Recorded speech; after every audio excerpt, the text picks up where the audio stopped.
Gloria a Dios.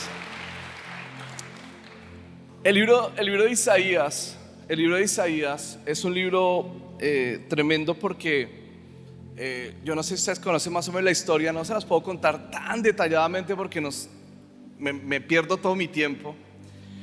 O lo pierdo, no, lo invierto, pero es muy largo. Pero básicamente se las pinto de esta forma. Un rey de Israel ve que sus grandes enemigos, que eran, digamos así, está el reino de Judá en el sur, está Israel del norte y está Siria, no Asiria sino Siria, ¿ok? En el norte. Entonces estos dos del norte siempre peleaban con el del sur, que era Judá, ¿ok? 2 tribus y media que estaban abajo, que se llamaba Judá. Y eso pasó desde la división que hubo con Salomón. Después de Salomón se dividió en 2 reinos, el reino del norte y el reino del sur. Los del norte siempre peleando con los del sur. Entonces resulta que al rey del sur, a uno de los reyes de Judá, se le ocurrió buscar a la potencia mundial más grande del momento, que se llamaba Asiria, que era un imperio grandísimo. Era un imperio previo al imperio babilónico. Era un imperio muy grande. Los asirios, ¿se acuerdan de Nínive? ¿Se acuerdan de Jonás? Los asirios eran malos, eran súper malos. Ellos inventaron una forma de matar a la gente que era empalarlos. Es decir, ellos empalaban a la gente. ¿Entienden qué es empalar, cierto? Es como ponerlos sobre un palito y meterlos, y bueno, ya me entendieron qué es empalar. Y como les pareció que la gente moría muy rápido, buscaron una forma más lenta y se inventaron la crucifixión desde entonces. Así que eran malos, pero malos. Por eso era que Jonás no quería ir a predicar allá. Y resulta que al rey de Judá se le ocurre llamar a Siria y pedirles ayuda y decirles: yo quiero que ustedes nos ayuden contra estos enemigos que tengo, que son los del norte y los de Israel del norte y los de Siria. ¿Me ayudan? El tipo le dijo: ¿cuánto me da y les ayudo? Y él le dijo: le mando varios de los utensilios del templo, le mando de las riquezas que tenemos en el templo. Así que de alguna forma contrató al rey de Asiria para acabar con Siria y con Israel del norte. Para contarles la historia rápida, Asiria vino y arrasó con Damasco, que es Siria. Arrasó con el reino del norte. Todo el reino del norte quedó arrasado. Y los de Jerusalén dijeron: ¡qué bien! Somos libres de nuestros enemigos. Y entonces el rey de Asiria le dijo: no crean, ahora voy por ustedes. ¿Ustedes creyeron que la iban a sacar fácil? Eso es como si tú contratas a un atracador para que te defienda. Imagínate, te contrato, ¿tú qué haces? Soy atracador, listo, te contrato para que me defiendas. El tipo tarde que temprano te va a atracar también a ti. Bueno, se vinieron ahora los de Asiria contra Israel. Y para aquel tiempo ya habían cambiado de rey, ahora estaba Ezequías. Y Dios levanta al poderoso profeta Isaías al lado de Ezequías para decirle: no temas, el Señor está contigo, no temas, porque yo mismo te voy a defender. Yo voy a ser para ti, dice el Señor, tu defensor. Yo voy a derrotar al imperio más grande, al ejército más grande. Y efectivamente vino una guerra increíble. Rodearon a Jerusalén, la iban a destruir, y Dios envió un ángel, un solo ángel, y ese ángel acabó con el ejército de Asiria por la oración que hicieron Isaías y el rey Ezequías, y los defendió. Gloria al Señor que nos defiende, ¿sí o no? No sé si eres consciente del poder de la oración. Cuando nosotros oramos, Dios desata sus recursos. Ángeles vienen, son poderosísimos, y Dios hace cosas maravillosas, ¿sabes? Una vez estaba yo adorando al Señor, me acuerdo, reunido con los pastores de la iglesia, y de pronto esto que les voy a contar, una vez, esta experiencia que les voy a contar, por favor que se quede entre nosotros. No quiero que se la cuenten a nadie, porque son cosas muy de uno y no es para hacer una doctrina, bueno.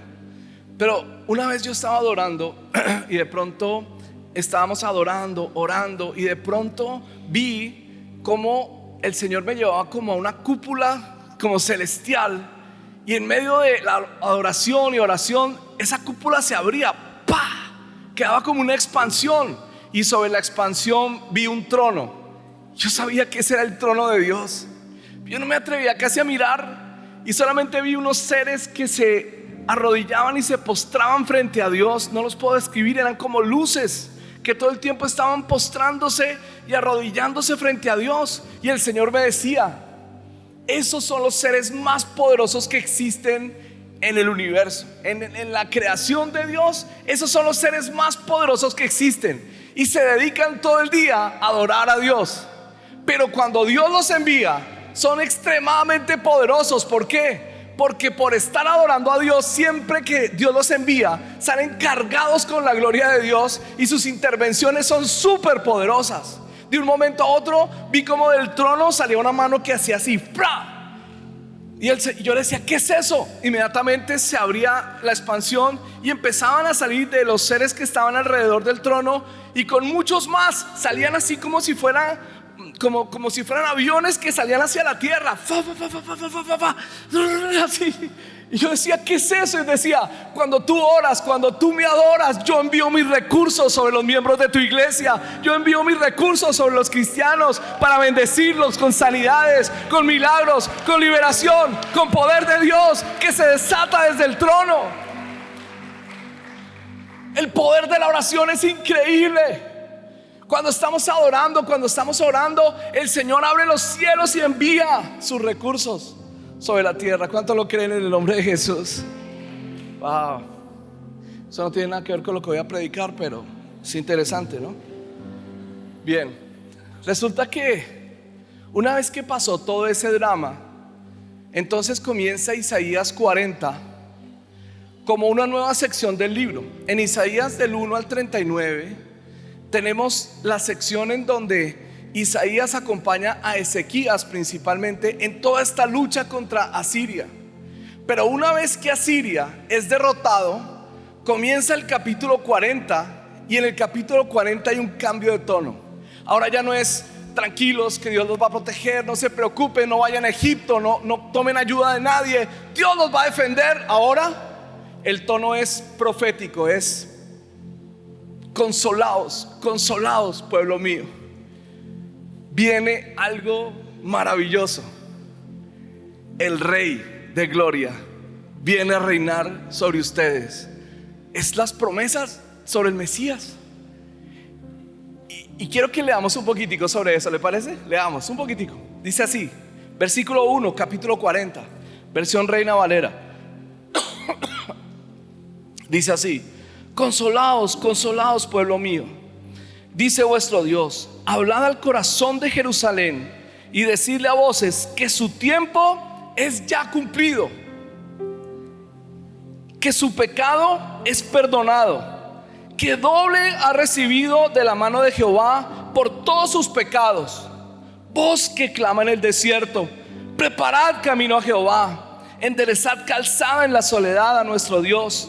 Todo valle sea alzado, bájese todo monte y collado, lo torcido se enderece y lo áspero se allane, y se manifestará la gloria de Jehová, y toda carne juntamente la verá, porque la boca de Jehová ha hablado. Voz que decía: da voces. Y yo respondí: ¿qué tengo que decir a voces? Que toda carne es hierba, y toda su gloria como flor del campo. La hierba se seca, la flor se marchita, porque el viento de Jehová sopló en ella. Ciertamente como hierba es el pueblo, sécase la hierba, marchítase la flor, mas la palabra de Dios nuestro permanece para siempre. Súbete sobre un monte alto, anunciadora de Sión. Levanta fuertemente tu voz, anunciadora de Jerusalén. Levántala, no temas. Di a las ciudades de Judá: ved aquí al Dios vuestro. He aquí que Jehová el Señor vendrá con poder, su brazo señoreará. He aquí que su recompensa viene con él, y su paga delante de su rostro. Como pastor apacentará su rebaño, en su brazo llevará los corderos, y en su seno los llevará. Pastoreará suavemente a las recién paridas. Y este es un cuadro profético de la venida del Señor. No sé si notas que hay tres voces acá que se levantan. Voz que clama en el desierto, ¿cierto? En el versículo 3, en el versículo 6, voz que decía, da voces. En el versículo 9, súbete sobre un monte alto, anunciadora de Sión, levanta fuertemente tu voz. Es claramente un mensaje profético para Jerusalén sobre la venida del Mesías. Y cuando tu Mesías venga, Él te pastoreará, Él te cuidará, Él te llevará a paz, Él te bendecirá. Gloria a Dios. Ahora, nosotros entendemos que el Mesías ya vino, Jesús ya vino, ¿cierto? Pero desafortunadamente dice, a los suyos vino y los suyos no le recibieron, ¿no es verdad? Y sobre la ciudad de Jerusalén Él lloró y dijo, Jerusalén, Jerusalén, que matas a los profetas, ¿cuántas veces te quise juntar? Es decir, ¿cuántas veces quise cumplir con esta palabra, pero no quisiste? He aquí, su casa será desierta, ¿no es verdad? Y toda esta palabra que el Señor les da, y el Señor les dice después, no me volverán a ver hasta que me digan Hosana, que significa ven, sálvanos, bendito el que viene en el nombre del Señor. Y entonces me volverán a ver entrando a Jerusalén. Lo que el Señor está haciendo en este tiempo es preparando el proceso para la segunda venida, para cumplir esta palabra a Jerusalén. Y en el cumplimiento de esta palabra, Dios está afinando su reloj para que todas las naciones nos preparemos para su segunda venida. Señoras y señores, la segunda venida de Cristo está más cerca que nunca. Escúcheme, yo no sé si usted se alegra, no sienta temor, sienta alegría, porque el que viene es nuestro amado. Nuestro amado viene sobre las nubes, nuestro amado viene cabalgando. Nuestro amado se acerca ya.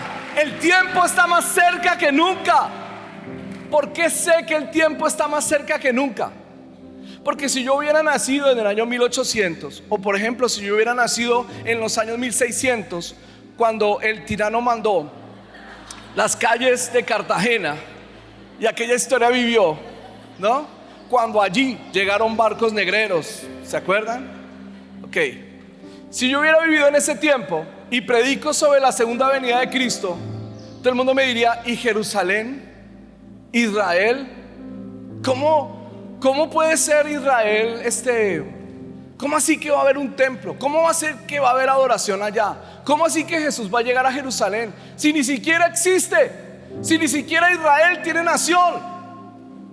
Señoras y señores, desde 1948 la ONU declaró a Israel una vez más una nación con territorio, con todo. Años más tarde, Jerusalén volvió a ser su capital. Así que hoy en día es mucho más probable que se cumpla que en aquellos días.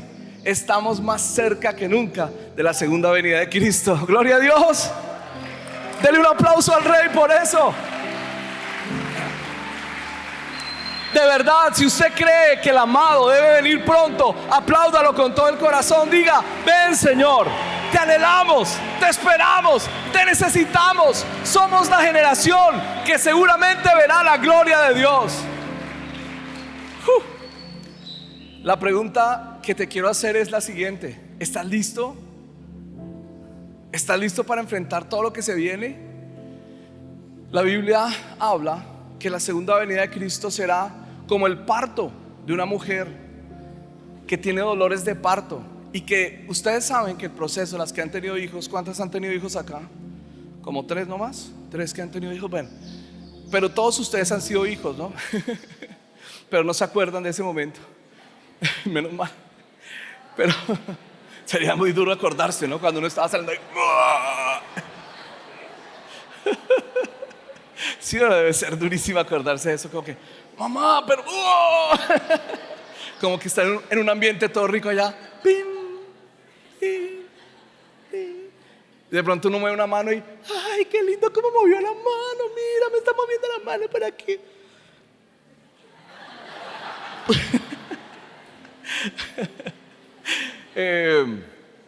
Y de un momento a otro como que ¡pum! Sale. Debe ser una cosa.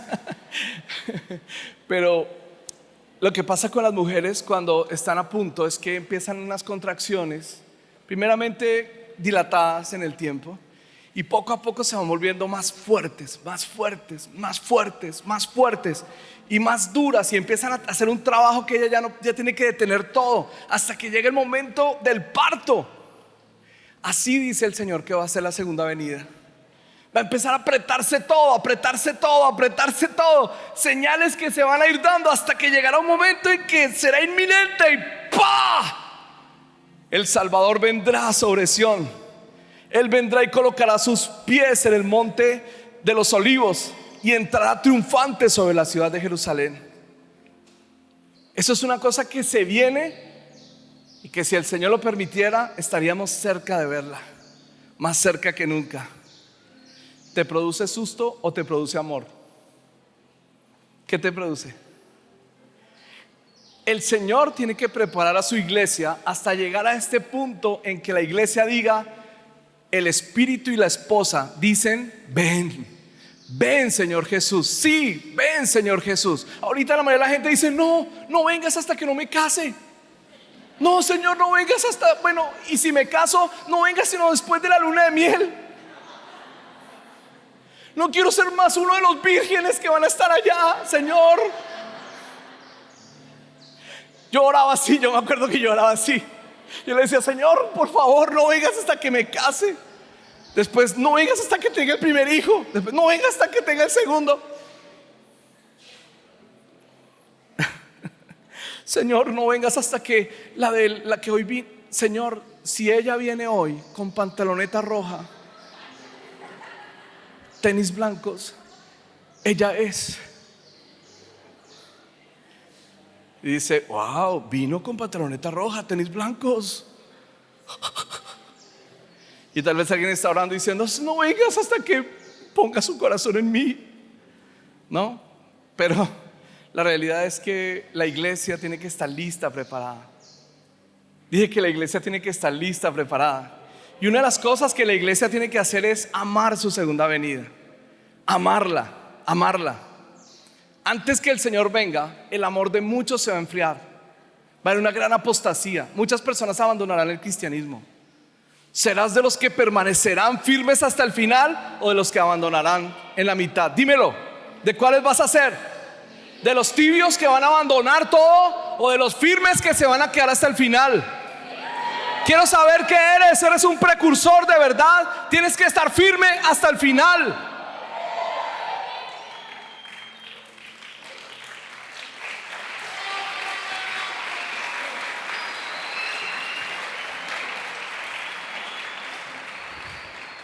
Una de las cosas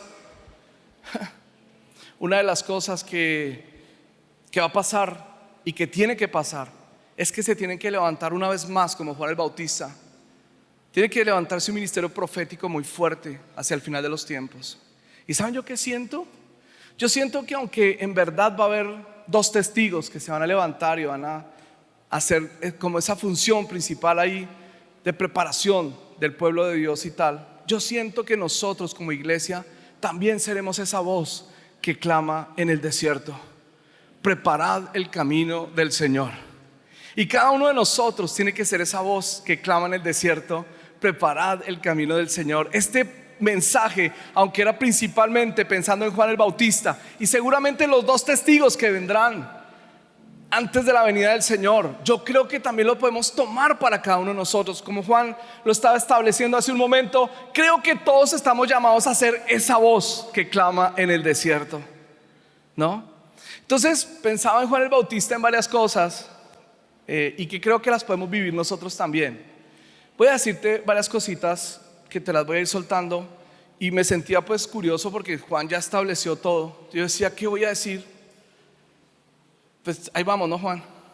Es un mensaje entre los dos, tú y yo predicando juntos. Bien, bien, Juan, gracias, Juan, muy bien. Pero pensaba en varias cosas. Una de las cosas es que la voz de Juan el Bautista provenía de una profunda intimidad con Dios. Una profunda intimidad con Dios que lo hacía diferente a todos los demás. O sea, Juan el Bautista no era como los demás chicos de su generación. que crecieron en la comodidad, crecieron pensando en sus necesidades, en sus cosas temporales. No, Juan el Bautista fue una persona que se apartó y que se dedicó a escuchar la voz de Dios. Porque, ¿saben lo que pasó en aquel tiempo? Escúchenme esto. Los más grandes teólogos de su momento habían estudiado por años sobre el Mesías. Los escribas y los fariseos se la pasaban estudiando sobre el Mesías. Los saduceos se la pasaban estudiando sobre el Mesías. En las sinagogas todo el tiempo predicaban sobre el Mesías. En el templo, los catedráticos del templo predicaban sobre el Mesías. Y cuando el Mesías vino, no lo reconocieron los teólogos, no lo reconocieron los escribas, no lo reconocieron los fariseos, no lo reconocieron los sacerdotes. El único que lo reconoció fue Juan el Bautista, que dijo: he aquí el Cordero de Dios que quita el pecado del mundo. ¿Sabes por qué? Porque era un hombre que estaba en intimidad con Dios. Y es posible, iglesia, que seamos muy estudiosos y no reconozcamos los tiempos que vienen. Es posible que estemos llenos de teorías y de cosas, pero no intimar con el Señor para preguntarle los detalles sobre lo que va pasando. Si quieres ser una voz, tienes que ser un íntimo con Dios. Y eso es lo que Dios está haciendo en este campamento. Llevarte a ser una persona íntima con Dios. ¿Cuántos íntimos de Dios están aquí? ¿Cuántos íntimos de Dios están aquí? La segunda cosa sobre Juan el Bautista que te quiero dejar en el corazón es que era una voz de autoridad tan tremenda, la de Juan el Bautista, que cuando a Jesús le preguntaron: ¿con qué autoridad haces estas cosas? ¿Con qué autoridad ministras?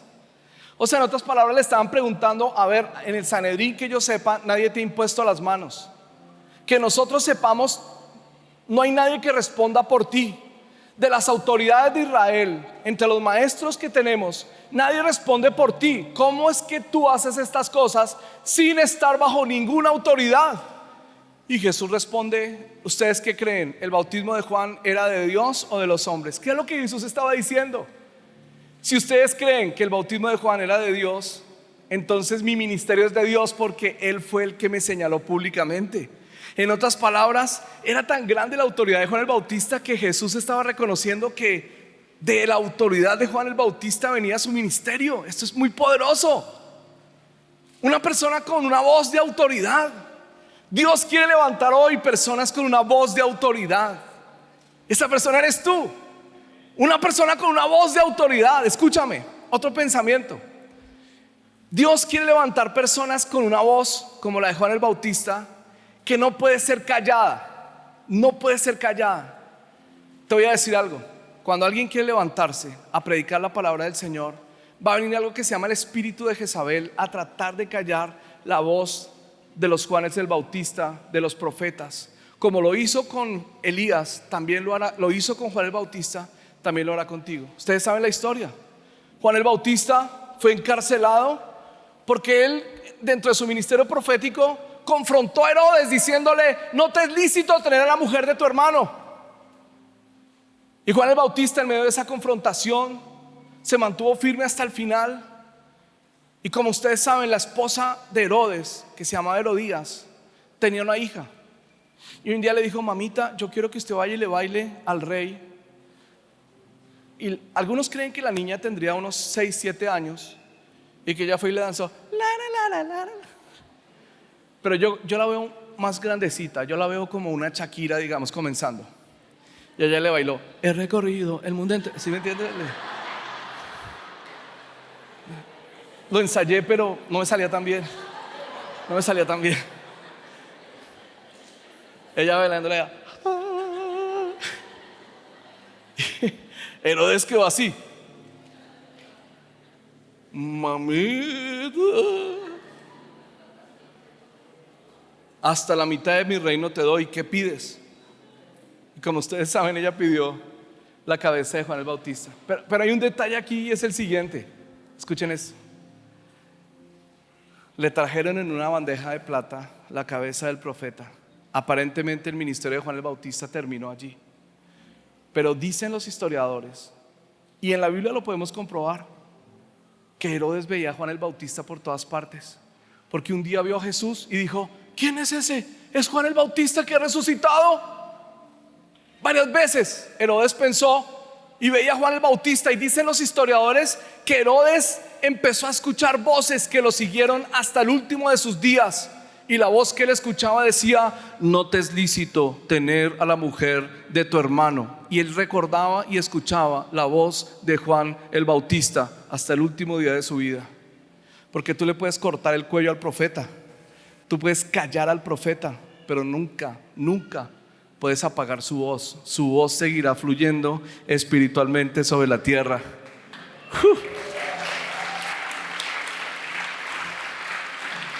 Vamos, aplaude fuertemente al Señor, porque nos está levantando como voces, como la de Juan el Bautista, que no podrán ser acalladas ni con persecución, ni con martirio, ni con muerte. Nuestra voz seguirá taladrando hasta lograr el propósito de Dios sobre la tierra.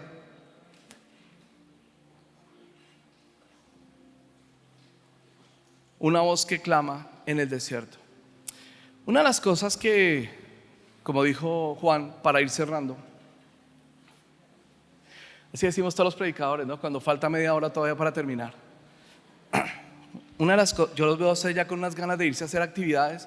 Después de esto, ¿qué es lo que sigue? 4 prédicas, no mentira, siguen la parte de deportes y eso, ¿no? ¿Cuántos quieren irse a deportes ya? ¿No?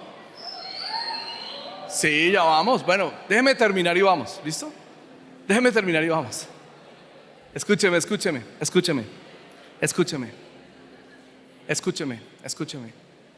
Hay mucho que hablar sobre la parte que dice voz que clama en el desierto.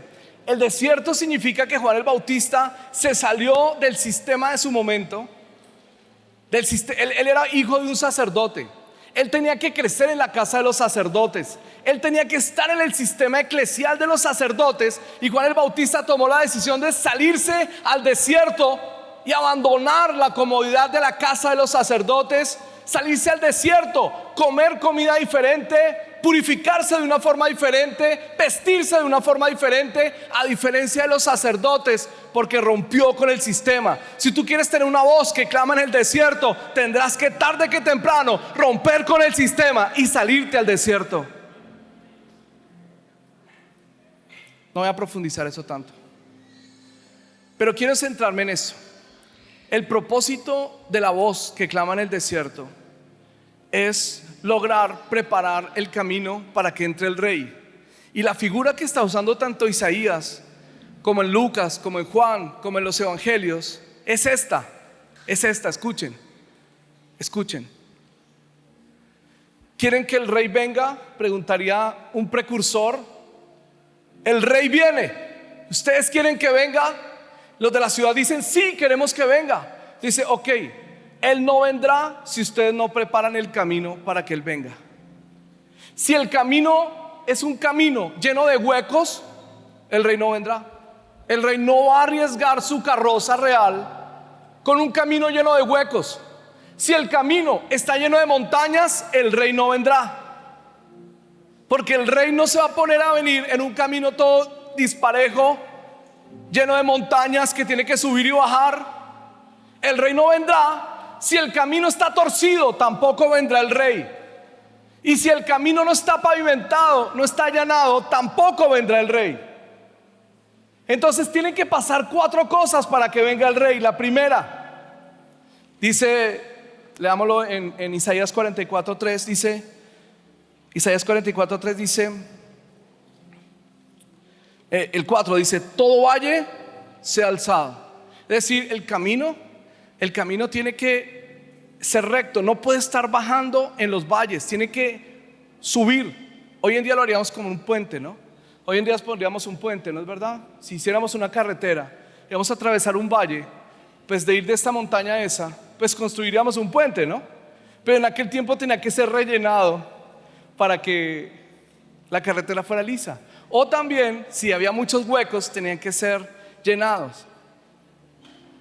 Dice: todo valle sea rellenado. Dice, segundo, versículo 4: bájese todo monte y collado. No puede tener montes el camino. Tercero, dice, versículo 4: lo torcido El camino no puede ser muy torcido, no puede tener muchas curvas.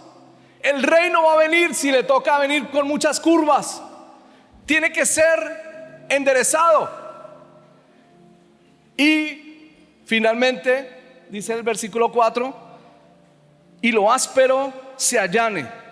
Y si ustedes hacen esas 4 cosas, subir los valles, bajar los montes, enderezar lo torcido y allanar el camino, entonces dice el versículo siguiente, el versículo 5: y se manifestará la gloria de Jehová, y toda carne juntamente la verá. Eso se llama un gran avivamiento. La venida del Señor producirá un gran avivamiento. Toda carne lo verá. La gloria del Señor llenará la tierra. La función de la voz profética es preparar el camino para el Señor. Tu responsabilidad como voz profética es preparar el camino para la venida del Señor. Eso hay que hacerlo en Jerusalén.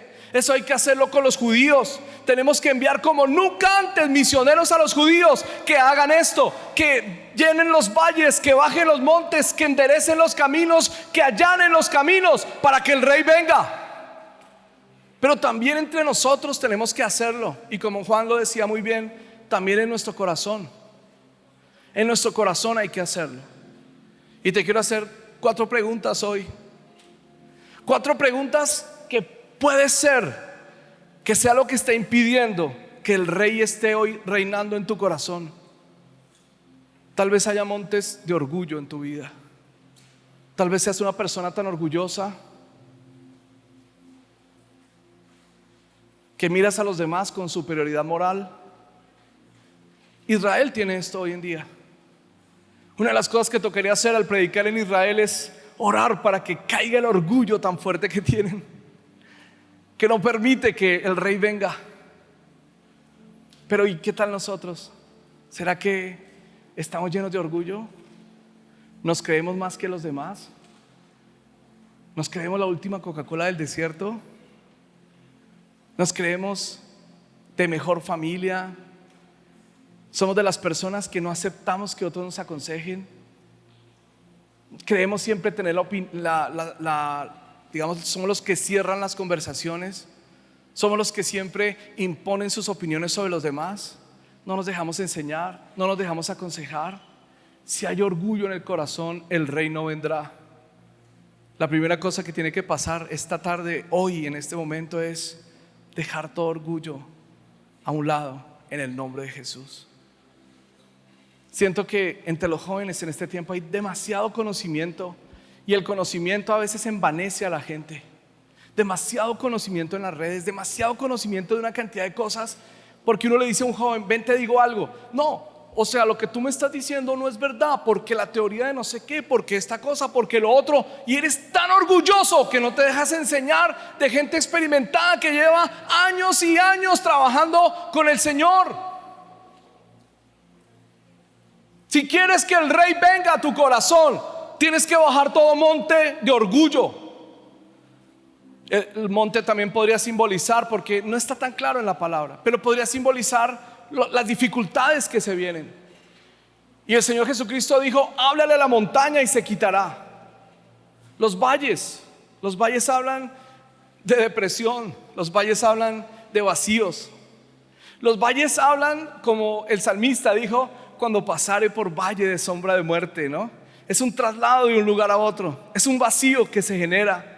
Es sentirte solo. Es a veces esos momentos en donde tenemos vacíos inmensos en el corazón que solo el Señor puede llenar. Tienen que ser llenados para que el rey venga. Vacíos de autoestima, vacíos, por ejemplo, de personas que se sienten menos, que se están comparando todo el tiempo, que no pueden hablar con una voz de autoridad porque siempre están pensando en el qué dirán, porque viven para agradar a los demás, porque todo el tiempo simplemente se ven como los demás los ven. Y tú tienes que aprender a verte como te ve Cristo y amarte como te ama Cristo, porque solo Él te ama como eres. Llena tu corazón con la palabra de Dios, con el poder de Dios. Recuerdo cuando tenía 19 años, cuando yo tenía 19 años y escuché la voz de la mamá de mi amada, que me dijo: he orado mucho por mi hija, por el novio, y tú no tienes nada que ver con lo que yo he orado. Yo le dije: ni un poquito. Nada. Y yo recuerdo que me fui llorando a mi cuarto y le dije: Señor, ¿tú qué opinas de mí? Y yo estuve orando toda la noche. Soy un poco compulsivo. Estuve orando toda la noche orando: Señor, háblame, ¿qué es lo que tú opinas de mí? No me paro de aquí hasta que tú me digas qué opinas de mí. Y el Señor, cuando se llegaban las 5 de la mañana, me dijo: tú eres una voz que voy a levantar para esta generación. Te escogí para mí. ¿Quién te dijo que eras huérfano si yo soy tu padre? ¿Quién te dijo que tú estabas solo si yo estoy contigo? ¿Quién te dijo que estás desechado si yo te he escogido? Te escogí para mí, para que hables mi palabra. Ese día ocurrió una liberación tan grande en mi vida. Yo empecé a sentir cómo se iba la timidez, cómo se iba la comparación, cómo se iba la inseguridad, cómo se iban tantas cosas de mi vida que eran valles que tenían que ser rellenados con la paternidad de Dios. Eso es lo que le oro al Señor que pase en tu vida en este encuentro. Que tú no llegues el lunes con los mismos vacíos con los que viniste, sino que estén llenos de Dios, para que el Señor pueda pasar por ese camino y reinar en tu corazón. Claro, a las 5 de la mañana el Señor me dice todo eso y le digo: Señor, ¿y qué pasa con la hija del pastor? Al fin, que está muy lindo lo del ministerio, está muy lindo que soy tu hijo, está muy lindo que... pero ¿y la hija del pastor qué? Y el Señor me dijo: tú y ella serán los pastores de Puente Largo. Entré a ese cuarto desechado y salí con claridad, identidad, llamado, propósito en la tierra, promesa de matrimonio con la hija del pastor, con la iglesia del pastor. Gloria a Dios. Escuchen, escuchen, escuchen, escuchen, escuchen, escúchenme, porque esto puede definir tu vida. Esto que te estoy diciendo puede definir tu vida. No te levantarás como una voz profética hasta que no permitas que el Señor rellene los valles en tu corazón. No te va a llenar. Mira, te voy a decir algo. Te voy a decir algo. ¿Tú piensas que te va a llenar el que un chico te... Perdón si esto les suena mal en su país, un chico te pare bolas? En algunos países eso es una vulgaridad, ¿no? Para los que nos están oyendo desde el exterior, parar bolas significa dar atención, ¿no? Ojo, no es un tema sexual pervertido. Bueno, muy bien. Cada quien examina las cosas a la luz de su pensamiento. Es que el día que tengas un novio, tu corazón no va a ser lleno. Si tu corazón sigue vacío porque Cristo no está ahí llenándolo, el día que tengas un novio va a seguir igual de vacío. Y más, porque seguramente ahora empezarás a celarlo y a pensar con quién está, por qué habla con esta, por qué a tal la saludó así, por qué a esta le cogió la mano, por qué esta otra lo abrazó, por qué. O tal vez entrarás en una serie de inseguridades y de comparaciones, porque tu corazón no está lleno por el único que verdaderamente lo puede llenar, que se llama Jesucristo.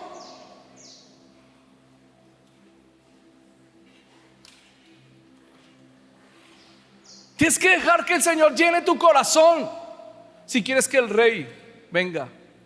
Quitar todo monte de orgullo o todo monte de incredulidad, llenar los valles de ansiedad, llenar los valles de depresión, llenar los valles de comparación, llenar los valles de inseguridad, llenar los valles de vacíos, para que el Señor reine allí en tu corazón. Pero tal vez el orgullo y los vacíos te han llevado también a caminar en caminos torcidos. Inmoralidad. Inmoralidad.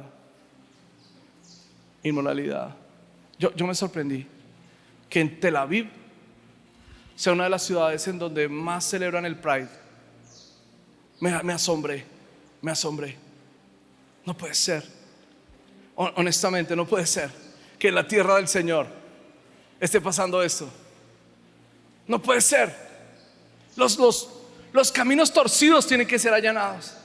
Por eso la predicación de Juan el Bautista era tan fuerte sobre eso. Ustedes, cobradores de impuestos, no cobren más, no extorsionen a la gente. Ustedes así a cada uno, a cada grupo.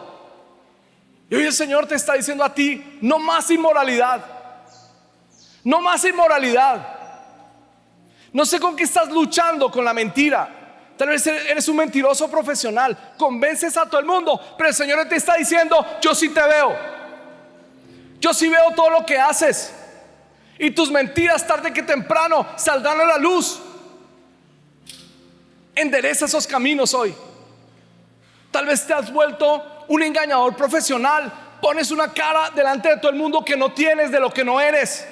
Tal vez te has vuelto un profesional en ocultar tu pecado. Tal vez ahora eres experto en ocultar tu pecado.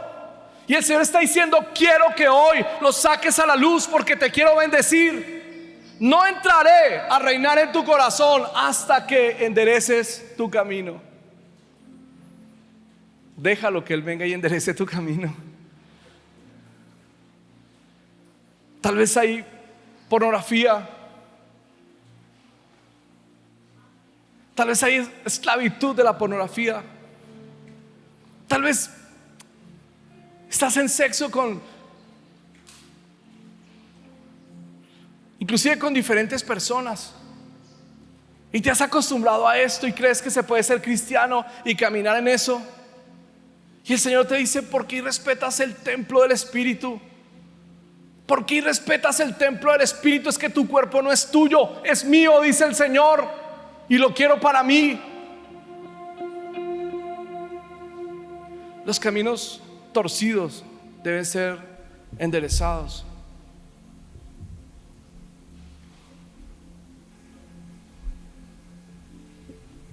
Qué obra de ingeniería, ¿no? Los valles alzados, los montes bajados, los caminos torcidos, enderezados. Pero todavía, aunque el camino pueda tener ya características para que el Rey venga, es posible que no haya sido pavimentado. Entonces necesito que lo allanes. Termina. Y esto podría interpretarse de muchas maneras. Tal vez haya falta de perdón con algunas personas. Tal vez tienes relaciones rotas. Tal vez tu trato no es el mejor con los demás. Es posible que ya la depresión haya subido. Es posible que la incredulidad, el orgullo haya bajado. Es posible que no haya caminos torcidos, pero todavía es posible que falte pavimentar. Todavía está muy áspero para que el Rey venga. Y Él quiere más suavidad en tu vida, quitar amargura, quitar rencor, quitar cosas de odios y de... Hoy el Señor me mostraba que muchos jóvenes están en cárceles de amargura contra sus padres. Están en cárceles de amargura contra sus hermanos. Raíces de amargura que no permiten que la gracia de Dios llegue a tu corazón. Y esta mañana es una mañana para perdonar. Es una mañana para soltar esas cosas, para entrar en amores con el Señor, porque Él quiere venir y manifestar su gloria en toda la tierra. Si quieres ser una voz que se levanta en el desierto, rellena los valles, baja los montes, endereza el camino torcido, allánalo, para que el Señor pueda entrar. Y una vez que lo hagas con tu corazón, entonces Dios te va a levantar a hacerlo con la sociedad. Y tal vez tenga que levantarte contra los orgullosos de la tierra y los opresores a decir basta. Y tal vez tengas que levantarte a los necesitados de la tierra, a los que no tienen, para decirles: ustedes tendrán. Y tal vez tengas que levantarte para proclamar que la inmundicia que viven las naciones, Israel, la inmundicia que está viviendo, se endereza. Y tal vez puedas tener autoridad para ir a decir que se allanen los caminos también para la venida del Señor. Porque el Señor viene, el Señor reina, el Señor quiere reinar en lo profundo de tu corazón. Hoy es el día. Examina esas 4 cosas por unos momentos y más tarde te las dejo de tarea. Si el Señor te está llamando a ser una voz profética para esta generación, Si el Señor te está llamando a ser una voz profética para esta generación, vamos, trabájalas. Trabájalas en el nombre de Jesús. Trabájalas en el nombre de Jesús. Todo valle se ha llenado, todo monte se ha bajado, los caminos torcidos se han enderezado y el camino se ha allanado. Y entonces la gloria de Jehová se manifestará en toda la tierra. Preparad el camino, preparad calzada en el desierto, preparad calzada en el yermo, preparad calzada en la soledad. Prepara el camino para el regreso del Señor. Si sientes que Dios te llama a ser esa voz profética, ven aquí adelante. Yo quiero orar por ti. Yo quiero orar por ti. ¿Ustedes ya pasaron adelante porque quieren ser esa voz profética?